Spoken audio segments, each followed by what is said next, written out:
et qui produira beaucoup d'argent. Je veux dire, c'est une boutade, mais c'est une façon de dire qu'on n'est pas surpris. C'est quand même un homme de communication, c'est remarquable. La base MAGA est sans dire réceptive, perméable à ce genre de discours. Oui, j'allais y venir. Si on se met sous le prisme de Donald Trump, il a quand même, à ce jour, il est face quand même à un bilan qui est plutôt mitigé. Il y a une polarisation politique accrue entre non seulement républicains et démocrates aux États-Unis d'Amérique. Et qui explique peut-être cette violence. Exactement. Également au sein de sa base MAGA, vous l'avez dit, entre des MAGA qui sont plutôt nationalistes, qui sont réticents à ce qu'il y ait des interventions à l'étranger, et d'autres qui seraient plutôt impérialistes, qui sont plus favorables à des interventions militaires à l'étranger. Donc il y a cette division déjà au sein de son parti. Donc Trump, avec cette tentative d'assassinat, ce qu'il pourrait espérer faire, c'est qu'il y ait une forme de ralliement autour du drapeau, autour de sa personne.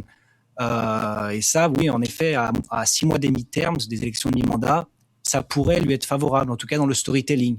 Là où, par exemple, Donald Trump a complètement raté son ralliement autour du drapeau avec la guerre en Iran. La guerre en Iran n'a pas rassemblé les Américains, au contraire, elle a divisé les Américains. Oui, il y a un narratif qui lui est, et là encore, il y a un narratif qui lui est complet. On parle de l'autre camp comme étant le camp ennemi. Et donc là, on a la réalité. Et puis, dernier élément, c'est que vous avez des méthodes sur les réseaux sociaux qui peuvent éventuellement inciter à passer à l'acte parce que on va renchérir. Et quel que soit ce qu'on peut penser du président Trump, il a été élu, il y a malgré tout des réseaux, et Trump ou un autre, effectivement, il a été signalé qu'il y a des personnalités démocrates qui se sont fait tirer dessus très récemment, etc. Donc, oui, c'est l'expression d'une Amérique ou d'un monde hyper polarisé, hyper violent. Oui, et le profil du tueur soulève également une question et choque dans la mesure où, comme vous l'avez expliqué, c'est quelqu'un qui vivait à Los Angeles, en Californie. Donc, c'est-à-dire qu'il a traversé le pays jusqu'à Washington, déterminé, armé. Il a réservé des jours à l'avance, ce que disait le sujet. Voilà, donc c'est prémédité. Donc ça soulève une question sur, comme vous le disiez, la polarisation politique. Voilà, la Californie, c'est quand même aux États-Unis l'État, entre guillemets, selon la définition américaine, socialiste. Donc en l'occurrence anti-Trump. Ça soulève également la question, comme vous l'avez dit, également de la circulation des armes, mais au-delà de ça, de la violence de la politique américaine qui est liée à cette polarisation politique, mais ensuite également, je dirais, de la façon dont Trump fait de la politique, qui est celle d'une hyper-personnalisation, une hyper-médiatisation qui, in fine, fait de lui une cible, parce que ce n'est pas la première tentative d'assassinat dont il est victime.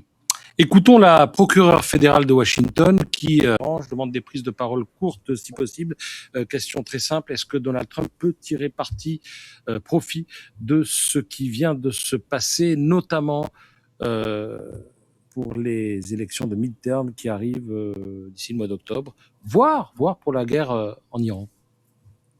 Oui, Donald Trump est obligé car actuellement il fait face à un bilan qui est mitigé. Les faits sont là. Il fait face à une Amérique polarisée entre républicains et démocrates, mais également polarisée au sein de sa base, avec une division au sein du mouvement MAGA sur le sujet de la guerre en Iran. Et surtout, le New York Times rapporte que seuls 39% des Américains approuvent la présidence de Donald Trump.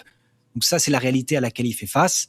Et il pourrait espérer en tirer profit de cette tentative d'assassinat en espérant qu'il y ait une forme de ralliement autour du drapeau ou autour de la personne de Donald Trump. Donc l'idée, je suis le président des Américains, nous sommes tous Américains, certes nous sommes divisés politiquement, mais là c'est l'Amérique qui a été attaquée, je suis le président, mais également la presse qui était présente dans l'hôtel à Washington.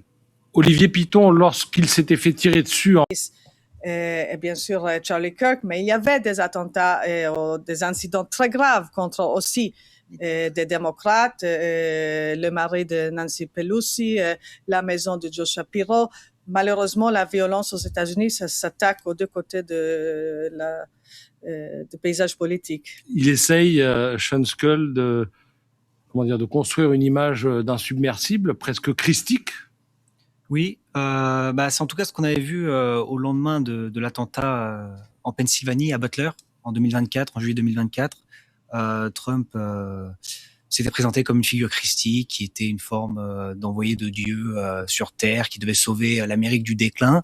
Et c'est vrai que c'est un storytelling qui lui convient, car, je le rappelle, l'électorat qui a amené Donald Trump au pouvoir en 2016, c'était l'électorat évangélique blanc, qui ne votaient pas. Or, Trump a réussi à mobiliser cet électorat, et à 6 mois des midterms, c'est vrai qu'un storytelling qui va dans ce sens, une forme de figure christique ou protégée par Dieu, visant à sauver l'Amérique du déclin, est un storytelling politique qui lui convient au vu des élections de mi-mandat qui approchent, pour mobiliser sa base. Nous poursuivons ce débat juste après le rappel des titres. Camille Plaisance, c'est à la limite de la série télé.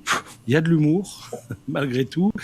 Et il y a aussi un président, j'allais dire, qui est en train de construire sa légende. Le voilà qui se compare à Lincoln maintenant, qui lui aussi a été assassiné.